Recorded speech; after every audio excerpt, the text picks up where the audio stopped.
The Moray name comes from the area where the family originally settled in the northeast of Scotland.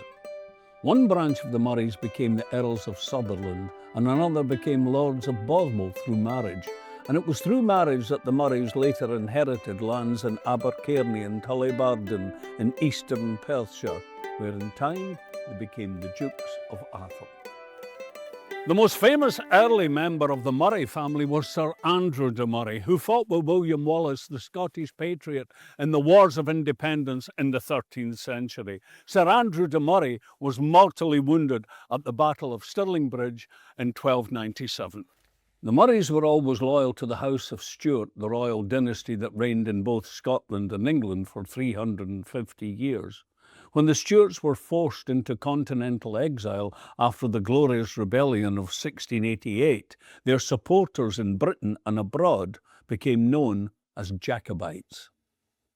John Moray, the first Duke of Atholl, fought in the Glorious Revolution. He was a commissioner into the Glencoe massacre, vehemently opposed both the union with England and the Hanoverian succession, and caught Rob Roy MacGregor, who later escaped. The Morays were leading Jacobites and took part in all the major uprisings for the Stuart restoration. And during the disastrous rebellion of 1745, it was the first Duke's son, Lord George Moray, who commanded the Jacobite forces for Bonnie Prince Charlie. Moray's military brilliance enabled the Stuart prince to win successive victories, paving the way for the invasion of England. The army got as far as Derby, where they turned back against Moray's advice to be finally crushed at the Battle of Culloden in 1746.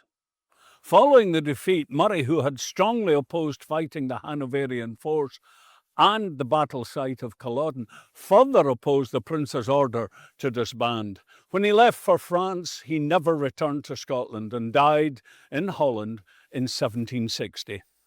Almost 100 years after Culloden in 1842, the young Queen Victoria and her husband, Prince Albert, were guests of the 6th Duke of Atholl. He presented a pageant where 100 kilted clansmen marched to the stirring sound of bagpipes. The Queen was so thrilled, she granted the Duke's Atholl Highlanders the right to bear arms, and today they constitute the only private army in Britain. Originally, they were known as Clan Donnachaidh, or Duncan, and they claimed descent from King Duncan I, who was killed by Macbeth.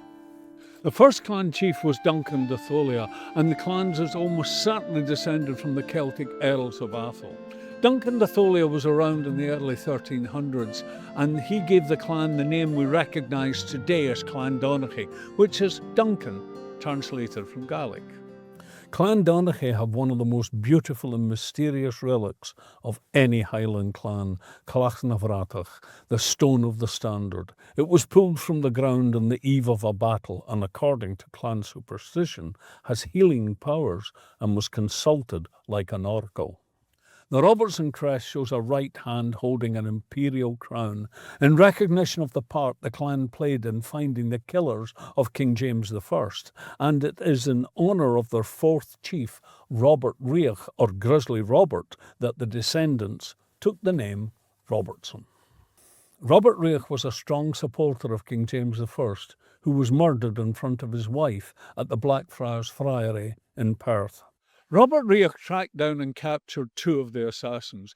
They were tortured to death in Edinburgh, and Robert was granted the barony of Stewart in Perthshire. Not surprisingly, the Robertsons have a long tradition of Stuart and Jacobite loyalty, and their 13th chief, Alexander Robertson of Struan, is the only man known to have fought in all three Jacobite rebellions. He was captured at Sheriffmuir in 1715, but escaped to France, was pardoned, and came back to Scotland. In 1745, he led 700 men to join Bonnie Prince Charlie's Jacobites, but by then he was too old to fight, though it's said that he escaped from Preston Pans in the carriage that had belonged to the defeated Hanoverian general, Sir John Cope. Following the Jacobite defeat at Culloden in 1746, government troops burned the clan seat, Alexander Robertson's home at Dunalister, and he spent his final years exiled in his own lands, living in a hut on the edge of Rannoch Moor. The end for Alexander came in April 1749. He was in his 80th year.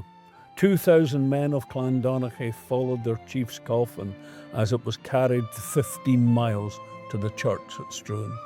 Incredibly, for such an important character, we don't know where he's buried. All we know is that his remains lie somewhere in the graveyard at Stewart. This is the story of how a lawless band of outlaws became one of the biggest landowning families in the country. Today, the Scots of Buccleuch have thousands of acres of estates, castles, and an internationally famous art collection. And though their influence would extend to the royal courts of Britain, the Scots were one of the families who turned the borderlands between Scotland and England into a dangerous and fearful, wild and lawless place.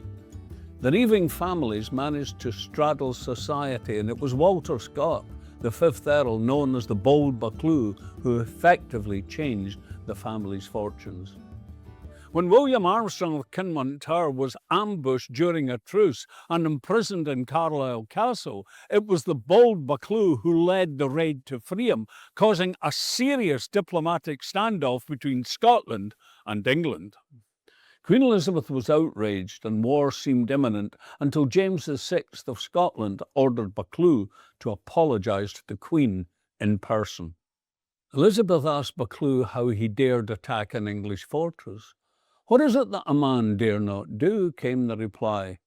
"With 10,000 such men," the Queen remarked, "a brother in Scotland might shake the firmest throne in Europe." Buccleuch's audacity secured his and his family's position, allowing the Scots to buy up vast tracts of border land, and within a generation they had put their wild past behind them. But failure to produce a male heir almost caused the Scot lands and titles to be taken over by other families. But the Bold Buccleuch's grandson, Francis, demanded that his daughters be given the same rights as male inheritors, and further demanded that whoever either daughter married should take on the Scots name. And it was a succession of powerful and crafty women who saved the Scot fortunes. Firstly, in 1663, Francis's wife, Margaret, arranged a marriage between her 12-year-old daughter, Anna, and the likeliest prospect in Britain, Charles II's 14-year-old illegitimate son, James, the Duke of Monmouth. And when Anna's husband was executed following a failed rebellion against his uncle, King James II, she faced the prospect of being implicated in her husband's treachery. She had previously dissociated herself from her husband's actions, and on the morning of his execution, Monmouth issued a statement saying that he had acted alone. Anna later married Baron Cornwallis, who was First Lord of the Admiralty, and oversaw the transformation of Dalkeith House into Dalkeith Palace, where Bonnie Prince Charlie, James IV and Queen Victoria have stayed, and which is now an overseas study centre for the University of Wisconsin. This week's story begins with a prosperous French family whose younger son took part in the Norman invasion of Britain. One of his descendants became hereditary High Steward of Scotland and took the name of his office as his surname. He became the first Stewart and the one from whom the others are descended. The Stuarts are one of Europe's greatest royal dynasties. For 3.5 centuries, they dominated Scotland and the United Kingdom, producing 14 monarchs whose reigns are linked to some of the most dramatic moments in our history. The Stuarts were builders and noted patrons of the arts and sciences. Churches, abbeys and castles, such as here at Stirling, were built during their reign. But their artistic endeavours ran alongside murder, fugue, intrigue and rebellion, innumerable burnings of castles, towns, and at least one cathedral. Add to this the murder of a nephew by his power-hungry uncle, exiles, innumerable illegitimate children, civil wars and disastrous battles from Flodden Field to Culloden. The reign of the early Stuart kings coincided with the rise of the MacDonalds as the Lords of the Isles. As the strongest force in Gaelic Scotland, the MacDonalds had the military power to pose a serious threat and the ambition to see it through.